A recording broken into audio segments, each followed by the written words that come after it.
Hello students, आज की इस वीडियो में हम सीखेंगे कि रैखिक समीकरण युग्म को विलोपन विधि से किस प्रकार से हल किया जाता है। इससे पहले हमने ग्राफे विधि और प्रतिस्थापन विधि पढ़ ली है, जिस पर मैंने वीडियो बना रखी है। आप चाहें तो उनको भी देख सकते हैं। तो चलिए शुरू करते हैं विलोपन विधि। विलोपन विधि का अर्थ होता है किसी एक चर पद को विलुप्त करना। ठीक है, तो इसमें जो विलुप्त करने की जो प्रक्रिया है, इसको हम इस विधि के अंतर्गत सीखेंगे। तो सबसे पहले हम क्या करेंगे, हम सीधे इसका क्वेश्चन करते हैं। तो देखिए, इसका इंपॉर्टेंट क्वेश्चन है। तो ये क्वेश्चन रखा हुआ आपके सामने। तो हमने क्या किया, मैंने क्वेश्चन लिख रखा है, निम्न समीकरण युग्म को विलोपन विधि से हल कीजिए, ये एक प्रश्न है। फिर मैंने लिखा दिया है। हमने जैसे पेपर में कैसे करना है, हम इस प्रकार से सॉल्यूशन लिखेंगे, फिर लिखेंगे दिया है। और अब देखिए, इसमें क्या कहा मैंने कि विलुप्त करना है। तो विलुप्त किसको करना है? अगर हम इसको प्रतिस्थापन से करते तो हम इस समीकरण को लेते, लेकिन ये हमने किसका करना है, विलुप्त से, इसको विलोपन विधि से करना है। तो हम क्या करेंगे, सबसे पहले इनको नाम दे देंगे समीकरण नंबर 1, समीकरण नंबर 2। अब देखिए, यहाँ पे मैं देख रहा हूँ कि यहाँ पे x और यहाँ y है। यहाँ पे मेरे पास 2x है और माइनस का 3y है। अगर मैं किसी प्रकार, ध्यान से समझिए आप, अगर मैं किसी तरह से इस y को, जो ये y है, इसमें अगर ये 3y बन जाता, अगर क्या होता है ये 3y बन जाता है, तो ये भी 3y होगा, ये तो 3y है ही। अगर ये 3y हो जाता है और फिर मैं इन दोनों को जोड़ देता हूँ, तो आप क्या देख रहे हो, ये दोनों कट रहे हैं, तो ये दोनों विलुप्त हो जाएंगे। ठीक है, क्या कहा मैंने कि अगर मैं इस y को 3y बना दूँ तो ये 3y होगा, धन का 3y होगा, ये ऋण का 3y है। अगर मैं इन दोनों को जोड़ देता हूँ तो ये दोनों क्या हो जाएंगे, कट जाएंगे और ये विलुप्त हो जाएंगे। और ये विलुप्त हो जाएंगे तो हमारा तो x का मान आ जाएगा। ठीक है, तो मेन पॉइंट क्या है कि मुझे इसको 3y बनाना पड़ेगा। तो 3y बनाने के लिए मुझे क्या करना पड़ेगा, 3y क्यों बनाना है, क्योंकि यहाँ 3 है। तो इसको 3y बनाने के लिए मैं क्या करूँगा, इस समीकरण को 3 से क्या कर दूंगा, गुणा कर दूंगा।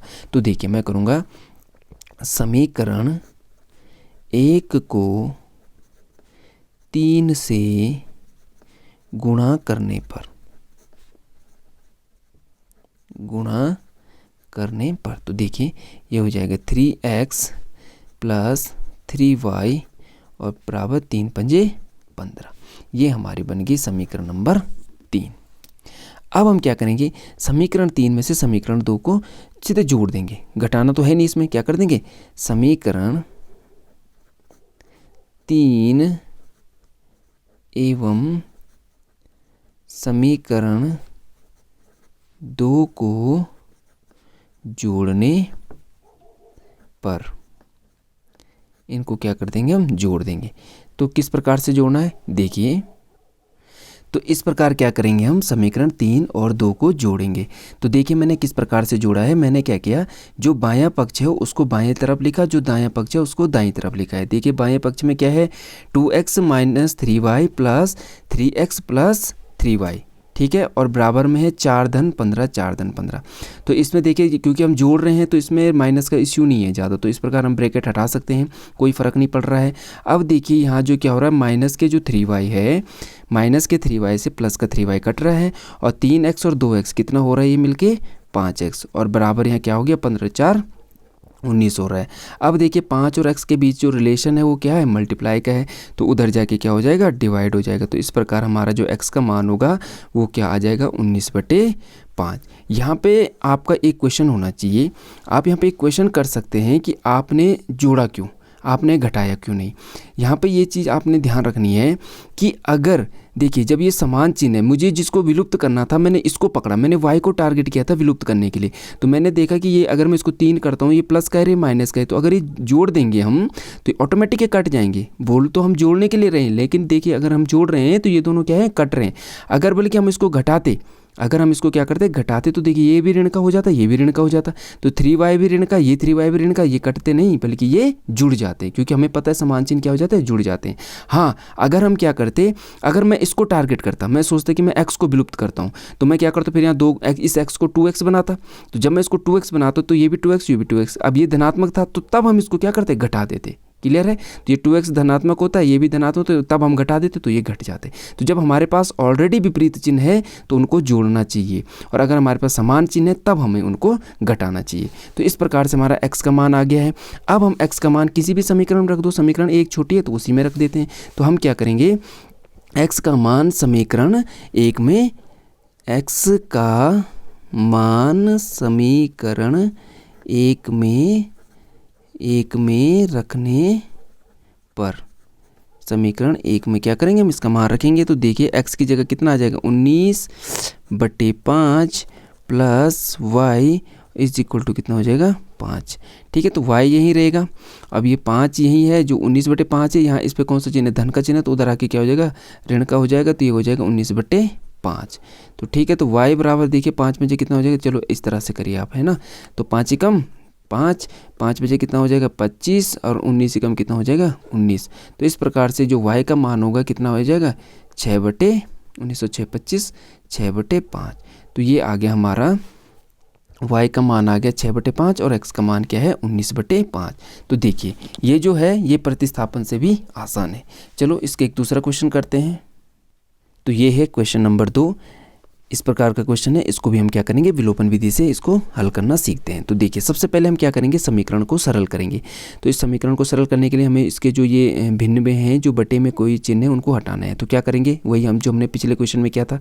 सबसे पहले हम क्या करेंगे, ध्यान से देखिए आप कि जो इसका हर है, ठीक है, हर क्या है दोनों अभाज्य संख्या, तो दोनों को गुणा कर दो, 3 दूनी कितना हो जाएगा 6 हो जाएगा, 3 उधर मल्टीप्लाई करेगा तो कितना हो जाएगा 3x हो जाएगा, और यहाँ 2 उधर मल्टीप्लाई करेगा तो कितना हो जाएगा 4y हो जाएगा। ठीक है, बराबर में कितना है -1। उसके बाद देखिए ये तो जो अंश है हमारा वो ऐसे रहेगा 3x + 4y, और जो ये 6 है उधर क्या करेगा मल्टीप्लाई गुणा कर देगा, तो 6 ही कम कितना हो जाएगा 6। इस प्रकार से हमारी पहली इक्वेशन बन गई। अब हम दूसरे को देखते हैं, इसके नीचे क्या कर देते हैं 1 लगा देते हैं। ठीक है, तो अब हम क्या करेंगे, सेम वही करेंगे, 3 का इधर मल्टीप्लाई करेंगे, 3 ही कम 3, 3 इधर मल्टीप्लाई करेगा x के साथ, 3x का 3x, एक y के साथ करेगा तो कितना हो जाएगा y, और बराबर में क्या आ जाएगा, ये 3 जो है ये देखिए, हाँ पहले तो हम इसको लिख लेते हैं, ये 3 क्या रहेगा ऐसे रहेगा। अब देखिए 3x - y, अब ये 3 इधर क्या कर देगा, 3 3 9 गुणा कर देगा। इस प्रकार से हमारी समीकरण नंबर 2 बन गई। अब देखिए अब क्या टारगेट करना है, विलुप्त करना है। अब मैं देखूंगा किसको विलुप्त करूं, यहाँ 3x है, यहाँ 3x है, देखिए ये ऑलरेडी विलुप्त हो रहा है कि नहीं, ये 3x तो 3। वैसे मैं यहाँ से क्या कर सकता हूँ, मैं अगर यहाँ 4 का गुणा करूँगा तो ये ऋण का 4y और ये धन का 4y हो जाएंगे, विपरीत चिन्ह है, जोड़ दूंगा तो घट जाएंगे। लेकिन यहाँ हमारे पास ऑलरेडी क्या है, यहाँ पे 3 है, तो हमें गुणा करने की जरूरत नहीं है। तो हम क्या कर देंगे, अब यहाँ पे ध्यान रखिए, चूँकि पिछले क्वेश्चन है, इस क्वेश्चन में यहीं पे एक अंतर आ रहा है। क्या अंतर आ रहा है, अगर आप ध्यान देखेंगे कि ये 3x है और ये 3x है, ठीक है, और दोनों पे प्लस का चिन्ह है, तो इसलिए हम यहाँ घटा देंगे, इसलिए हम क्या करेंगे घटा देंगे। तो हम क्या लिखेंगे, समीकरण किसी में से किसी को घटा दीजिए आप, ठीक है, समीकरण 2 में से समीकरण 1 को घटाने पर आपको ये नहीं देखना है कि 2 में से 1 घटाना है या 1 में से, ऐसा कुछ नहीं, किसी में से भी घटा दो कोई दिक्कत नहीं है। ठीक है, इसमें से इसको घटाओ चाहे इसमें से इसको घटा दो, कोई दिक्कत नहीं। तो मैंने कहा 2 से, तो मैं लिखता हूँ 3x - y। देखिए बायां पक्ष मैंने पहले लिखा, इसका बायां पक्ष लिखता हूँ, माइनस आ जाएगा, यहाँ आ जाएगा 3x + 4y। देखिए यहाँ ब्रैकेट लगाना बहुत ज़रूरी है, कि अब जब भी माइनस करना हो तो ब्रैकेट बहुत ज़रूरी है। ठीक है, इस प्रकार से यहाँ आ जाएगा 9 माइनस, और ये ऋण का 6 है तो ये ऋण का 6 ऐसा ही रहेगा। ठीक है, अब देखिए ये देखिए यहाँ तो ब्रैकेट लगाने की ज़रूरत है भी नहीं वैसे 3x - y, लेकिन यहाँ देखिए अभी क्या हो जाएगा, ये 3x क्या हो जाएगा माइनस का हो जाएगा। ठीक है, अब ये भी क्या हो जाएगा माइनस का 4y हो जाएगा। इसी प्रकार से माइनस माइनस का क्या हो जाएगा प्लस, तो 9 धन हो जाएगा ये 6। अब देखिए ये जो 3x था ये धन का था और ये ऋण का है, तो क्या हो जाएंगे कट जाएंगे। अब ये ऋण का y और ऋण का 4y दोनों समान चिन्ह है तो जुड़ जाएंगे, तो कितने y हो जाएंगे, ऋण का 5y हो जाएगा। और यहाँ 9 और 6 कितना आ रहा है हमारा 15 आ रहा है। तो देखिए y का मान कितना हो जाएगा, ऋण y, ऋण को यहीं रहने दीजिए अभी, ठीक है ना। तो ऋण y कितना हो जाएगा 15/5, 15/5 हो जाएगा। तो ऋण y बराबर कितना आ गया 5 × 15। अब देखिए y का मान तो ऋण हो नहीं सकता, तो हम क्या कर देंगे यहाँ गुणा कर देंगे ऋण का। तो जब ऋण का गुणा करेंगे तो ये क्या हो जाएगा धन का हो जाएगा, और ये क्या हो जाएगा हमारा ऋण का हो जाएगा। ठीक है, यहाँ पे कंफ्यूज नहीं होना बिल्कुल भी। कई बार बच्चे क्या हो जाते हैं यहाँ पे माइनस दे के बोलते हैं उधर, अगर हम उधर ले जाएंगे तो ये तो धन का हो जाएगा, इसमें कुछ मत करो, हम सिर्फ 5 को ले जाएंगे उधर। ठीक है, क्योंकि यहाँ पे एक साथ देखिए, अगर हम ध्यान से देखें तो यहाँ पे y के साथ जो है वो 5 भी है, तो यहाँ पे ऋण भी है, ठीक है। तो आप ऐसा करिए, ऋण को रहने दीजिए, यहीं सिर्फ 5 को उठाइए, जो उसके साथ गुणा के रिलेशन में 5 को उधर ले जाइए तो भाग में हो जाएगा। इस ऋण को रहने दीजिए, ये इसको काट देगा, 3 होगा। उसके बाद अब हमें पता है कि भाई हमारा y का मान ऋण में नहीं होगा, है ना, y मतलब y पे ऋण नहीं होगा, इधर ऋण हो सकता है। तो हम यहाँ क्या करते हैं, ऋण का गुणा कर देंगे तो ये धन का हो जाएगा और ये ऋण का ऋण हो जाएगा। ठीक है। अब देखिए यहाँ क्या करेंगे, y का मान समीकरण छोटी वाली रख दो, जो छोटी है, कौन सी छोटी है, 2 है तो 2 में रख देते हैं। तो हम क्या लिखेंगे, y का मान समीकरण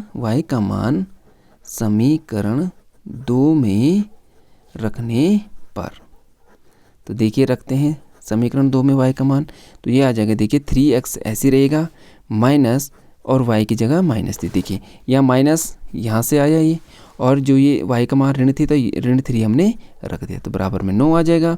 तो ये आ जाएगा 3x माइनस माइनस को हो जाएगा प्लस का 3 = 9, तो ये 3x, ये 3 उधर जाके क्या हो जाएगा, माइनस को हो जाएगा।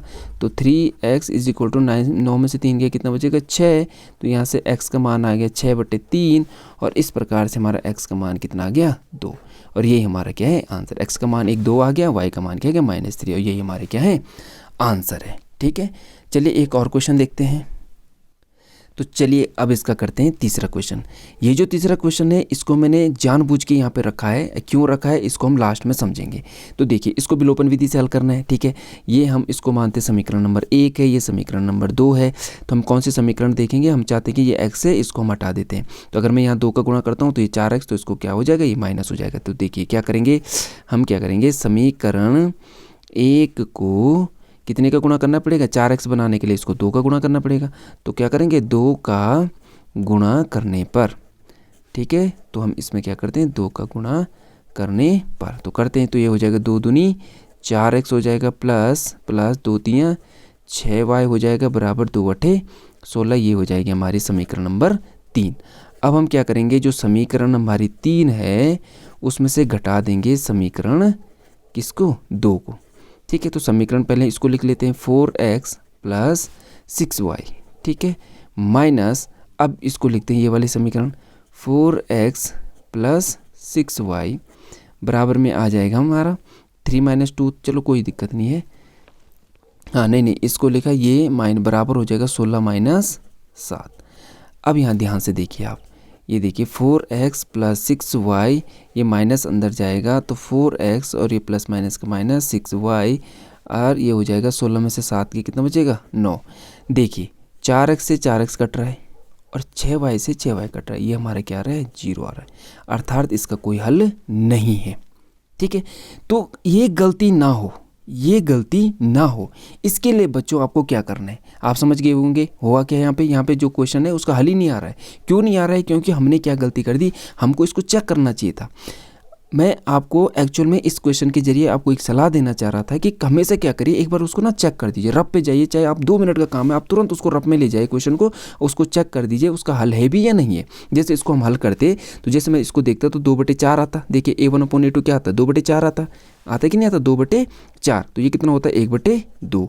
ठीक है, दूसरी क्वेश्चन में हम देखते हैं 3/6 है, यहाँ कितना 3/6, ये कट के कितना आ रहा है 1/2। ठीक है भाई, ये a1/a2 b1/b2 बराबर आ गया।